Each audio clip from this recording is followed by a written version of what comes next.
Adventures in Logistics. Ryan and I are going to take a little bit of break of the training today, and we're going to share some stories that really, truly, well, kind of directed our life or told us, yeah, you probably shouldn't do that again.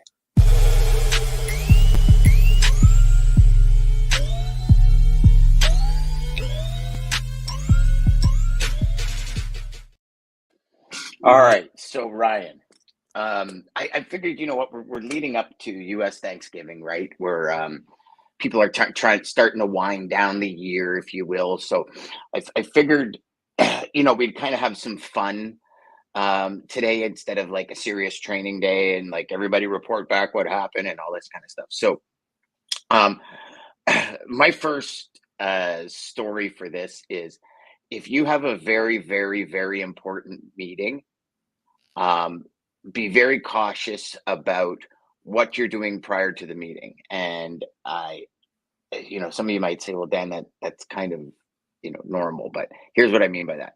So just before I left corporate, I had one of the biggest meetings of my life. And I'm on my way out the door and you're timing everything, right? And you're like, Mhm. okay, well, it takes me like an hour to get there. So I'm going to leave an hour and 20 minutes, give yourself 20-minute leeway. I could do this. So I decided I'm going to let the dogs out at a specific time. And I said, it's going to work. Well, actually the dog. So I let Stanley out and he gets sprayed by a skunk. And now I'm in this pickle, Ryan, because I've got to leave in like 20 minutes to get there in the time that I want to get there. And my dog's now smells like a skunk. And it was one of the greatest eye-opening experiences because, of course, now all day I'm smelling skunk, thinking I smell like skunk, right? So there's all these things going on in your mind. And I realized from that point forward, so this is going back probably 2018, I guess, because we had just gotten Stanley. And so this brings me to my first point is always plan or reserve time for things going wrong. Mhm. And so what I do now is I let the dogs out like an hour and a half early. Not that, it's the first and only time, but it's still it's these things where sometimes these things come into play that take us for a loop. And when my dog got sprayed by a skunk, it took me for a huge loop because now I'm in the garage, not coming in the house. I'm the one dealing with it. You got him on a chain, you're trying to wash him, and you're trying to get out the door to get to literally one of the biggest meetings of my life. When we were taking a customer and turning it into a 5-star customer. So like this meeting was, 4,700 international shipments a year, almost 1 million square feet of warehouse space. Like it was a big deal. And I'm about to totally blow it because I let my dog out and never, I don't know how many, Ryan, or if you do. Do you ever like even think about the what ifs? And from that point forward, I started really thinking, okay, so if I got to go at 8, I'm going to let the dogs out at like 7, just to make sure that there's no issue with them coming back in. So that's my first one. Be prepared. What about you? Be prepared. Be prepared. That's a good one. That's a good one.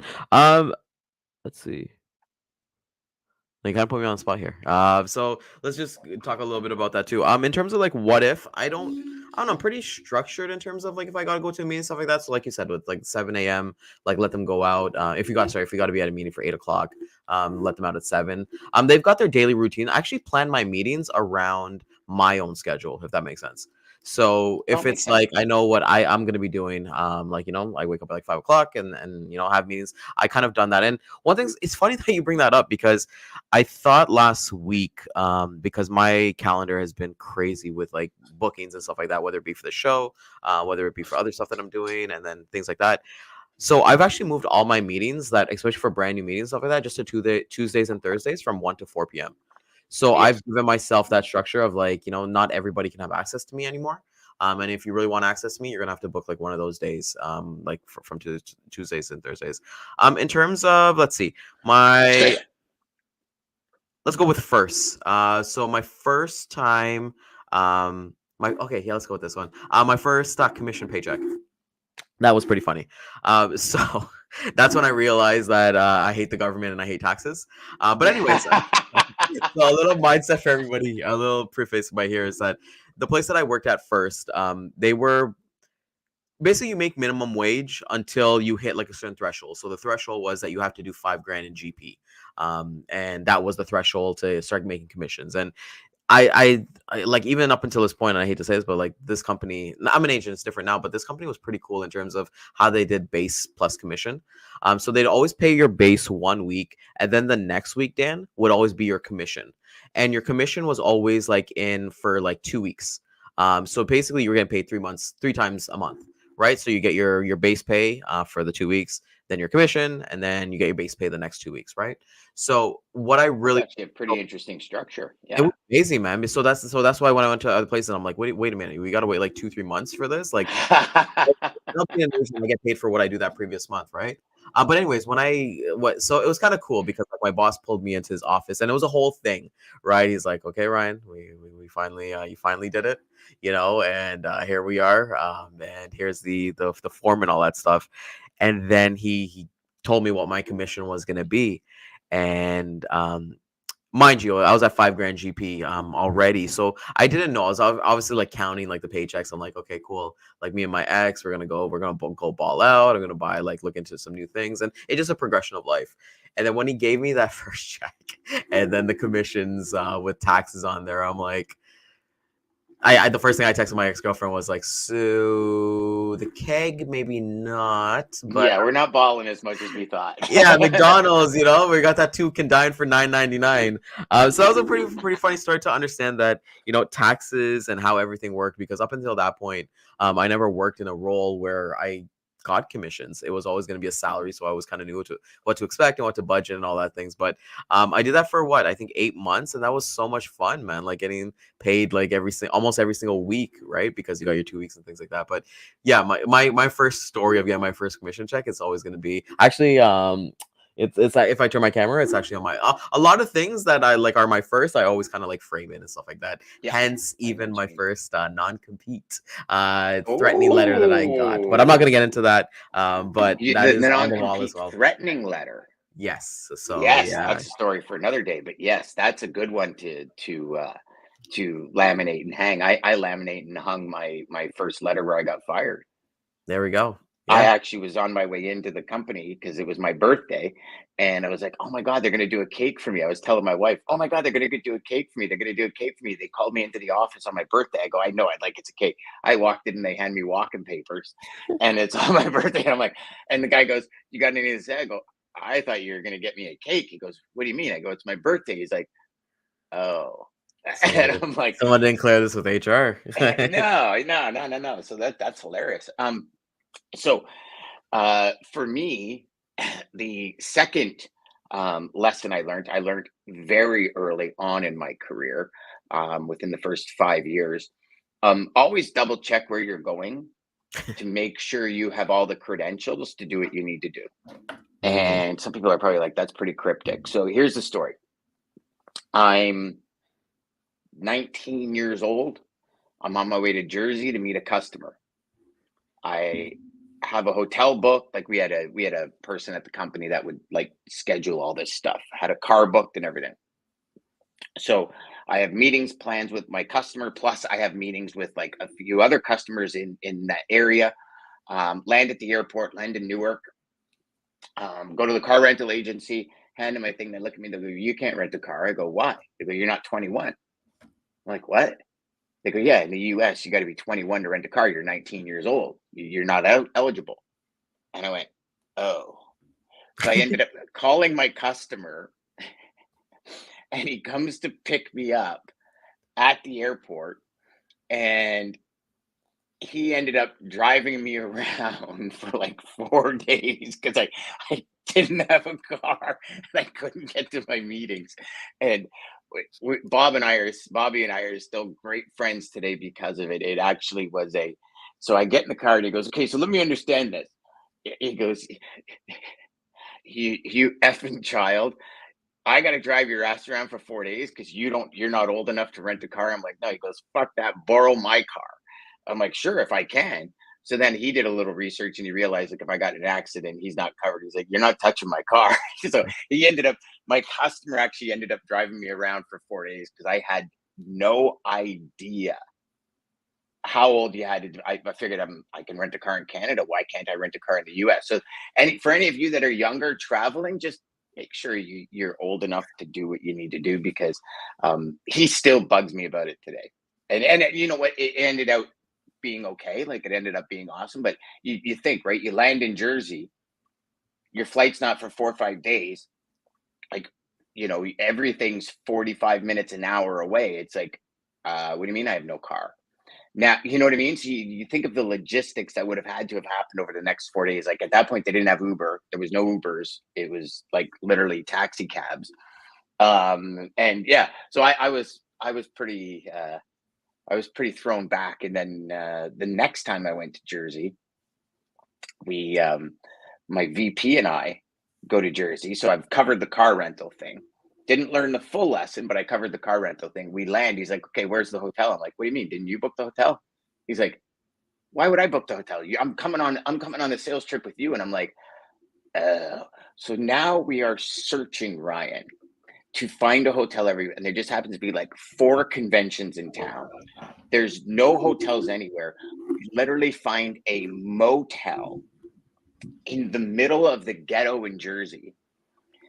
Beside the motel is like a scrap yard, and on the other side is a metal fabricating company. Like, this motel, literally, you go up to the door handle and it like jiggles as if it's about to fall off. You go in the room. Let's just say my socks never came off. I slept in my clothes. I tied a t-shirt around my head because I was like, it was the nastiest of nasty. There's drawings on the walls, and we put a chair up underneath the door. Um, the guy I was with taped the phone to his hand, and that's when. So for all of you, it's not like these phones. We're talking the old school phones like this with the dial, with the rotary dial. Like, he literally taped the whole 8-pound phone to his hand. I slept with one of our one of our coffee mugs that we were going to give to a customer. I slept with that in my hand, just worried about somebody coming in and like slamming down the door. Brother, it was crazy. Like, you would not stay there with your buddies when you're 18. You'd probably rather sleep in a park. That's how bad it was. And we were there. It was crazy, man. That's probably my number 2. What about you? Yeah, number 2. Yeah, well, first and foremost, I want to acknowledge that because, like, I've always assumed that, like, whoever's more I was, senior, they kind of book the trips and all that stuff, like, they book the hotels, they book everything, right? And it's just like, yeah, it was a little unless you spring reverse. it on them, you spring it on them and be like, hey, like, I'm going to something like today or whatever, something like that. So, yeah, I don't know. The VP should definitely book that for you. Well, he didn't do very much. I mean, he was the type of VP that said, my remote control for my TV, which is his computer, isn't working. So he kicked the computer and said, "Oh, okay, it's working now." Like, that was his. Yeah. So he wasn't. Yeah. He's a unique individual, and for anyone that knows who I'm talking about, you'll know he's a very unique individual, Ryan. That's for sure. All right, there we go. Like, for me, I don't really have too much of these like adventure or like comedy ones because I feel like my career's kind of just been, kind of move with it. But I want to find some. I want to unlock the 6 years That's of knowledge. boring. Well, no, it's hey man, like I said, but it's me of being. All right, fuck it. Let's go with the story. So wait. Yeah, so the power of actual thinking outside of the box. So I had a story where I had a good friend of mine. She was an editor at a construction magazine. So one day we talked like every day, and one day she was talking about this one new customer that was coming on. They invited her to like come to like their office, and they're all a bunch of party people and all that stuff. And when she said the name, I laughed because it was actually a company that I was prospecting. I'll say it out here, Creighton Rock and Drill, out in Mississauga, Ontario. So anyway, so she hung out with those guys, and I'm like, oh, yo, I do a little bit of business, but not too much with them. So anyways, I was like, what other customers do you have like that are a part of like this newsletter? No, they do a magazine every single month. So they do a magazine strategically for construction customers. And I was like, started telling me the names, and then I started dreaming. I was like, I'd love to work with these people. So I'm like, what is the next step? And she was like, why don't you do an ad in our magazine? And I was like, an ad in your magazine? Fuck it, let's do it. So I did an ad in their magazine, and we got the editor. I couldn't decide on like what to do, and actually, like I said, I actually still have that magazine. And this was this was 4.5 years ago. Frame it, And buddy. Frame yeah, it. and I did it. And then you know what? Actually, I'll be full transparent with you, Dan. No calls, no inbound leads. But every time I would call one of those customers, hey guys, you guys got your new the new magazine for thing, and they'd be like, how'd you know? I'd be like, okay, yeah, just go to page 144 out of 148 because I was brand new. I was on the back, right? And they're like, oh, okay, what do you want? And I was like, well, I'd love to get some shipments going with you guys or see what you guys are doing, like what's going on. So it did actually land me quite a bunch of good conversations. And I think we landed 3 customers from it. But that was the one thing of like thinking outside the box in logistics, because at that point, video wasn't a thing for sure.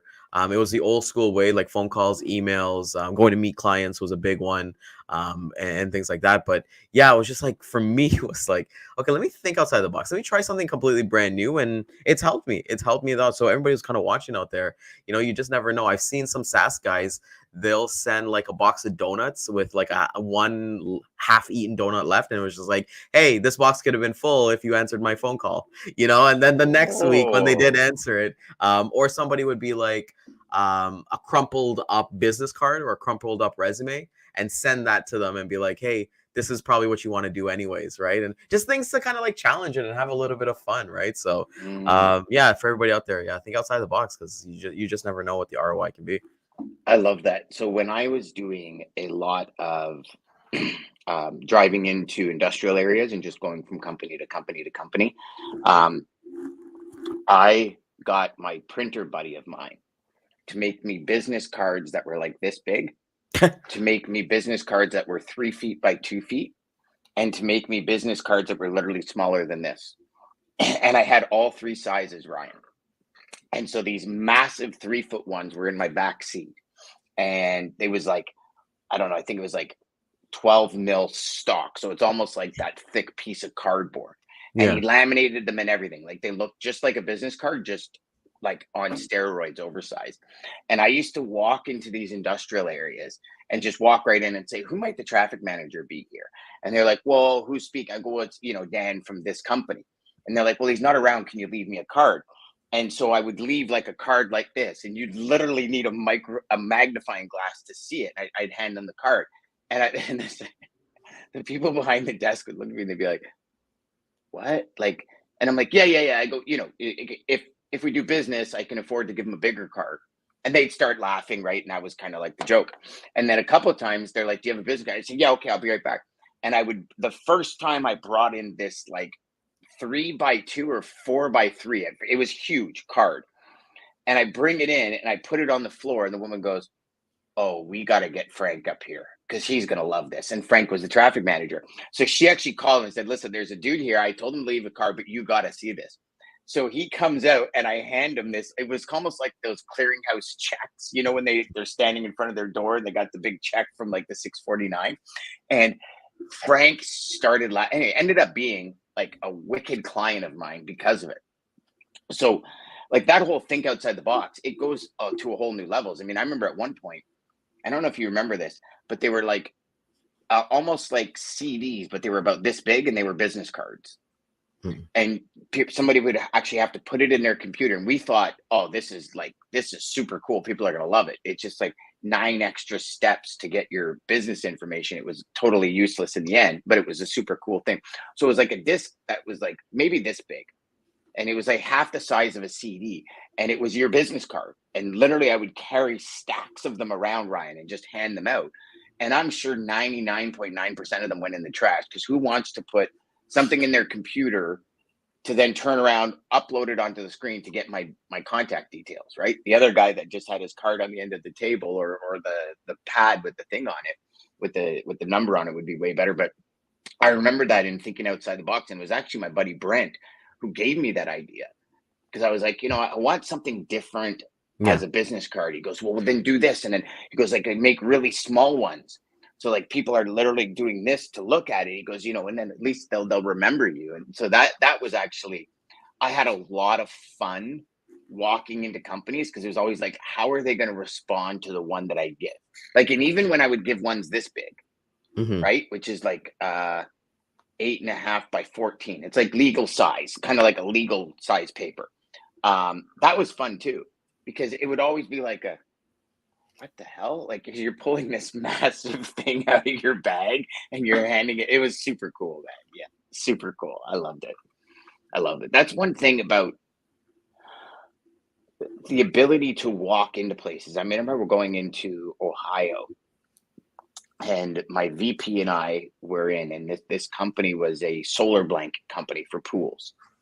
And we sit down, and you can tell this woman had a reign on the warehouse and shipping department. Like when she would walk in, everybody would turn around and be like, you know, yes, ma'am, yes, ma'am. And I remember asking her one time, Ryan, going, what is your title? And she says, my title is it. I said, it. She says, yeah, it's it. I do everything. I'm it. And I'm like, oh, okay. Do you have a business card? She goes, no. And I'm like, okay, right on. But yeah, just meeting the type of people I've met in my years is incredible because you meet all sorts of different people. Yeah, you really do. I think that's well, I think that's with any industry, but I think with this one, with logistics specifically, you get the ones who are the old, I always like the older ones because they're always so funny to me. Because they always want to give like share their stories or to kind of go from there. I think nowadays it's more new age people going into it. It's like they're going to university, they're going to college into this. Mm. So they're actually like going through the process of like, hey, I do want to become logistics managers. But the ones who are just kind of like roped into it or like kind of like, hey, let me move into this role as your camera is going off. See, there we go. Always be prepared. Always have a backup camera. He's not doing the thumbs today, but I'm telling you, this is crazy.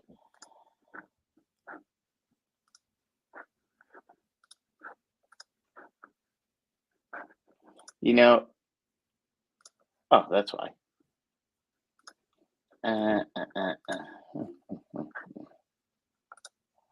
right, for the rest of this, Ryan, I think my camera's out. So, but you know what? I just tested this and it went for like 55 minutes. And now I just do it again and it shuts off after this time. I don't understand it. But anyway, so what is your if you were to say like one final story in your logistics career that really that you think about quite often, what would it be? sorry, repeat that again, brother. If you have one story in your logistics career that you think about quite often, like more often than the others, what would it be? Oh, that lives rent free in my mind. Mm, Uh, I don't know. I think though the number one thing for me that I always kind of reflect a little bit on is kind of like my journey, especially the way that I've kind of landed like where I'm at right now. That's that's definitely the story for me because it truly it truly shows that everything does happen for a reason. You just never know. So the one that I always think about, like one of my good friends and I consider him like a brother. He's my lead ops guy, Ray. Um, I was hired at a company, I left to go to another company, and I went from cradle to the grave to full to just half cycle sales. And I find out that Ray was actually hired 2 weeks prior to me. And then when we kind of became like really good friends, and this is like nonchalantly, like we just became like really good friends and we started talking, we kind of put the pieces together that we were actually kind of hired to work together. And it was kind of funny that we talked about. We were like, of course, the two brown guys they hire, they're gonna want them to work together. But he had my back through everything at that first company. I had his back, and we just got a great relationship together. And then when he did leave, I waited a couple months and things like that to see how things were over. And he's like, "Hey man, hey, if you're ever looking to kind of go somewhere, let me know." I was like, "Actually, you know what? Business has actually kind of sucked since you left. Like, what's up?"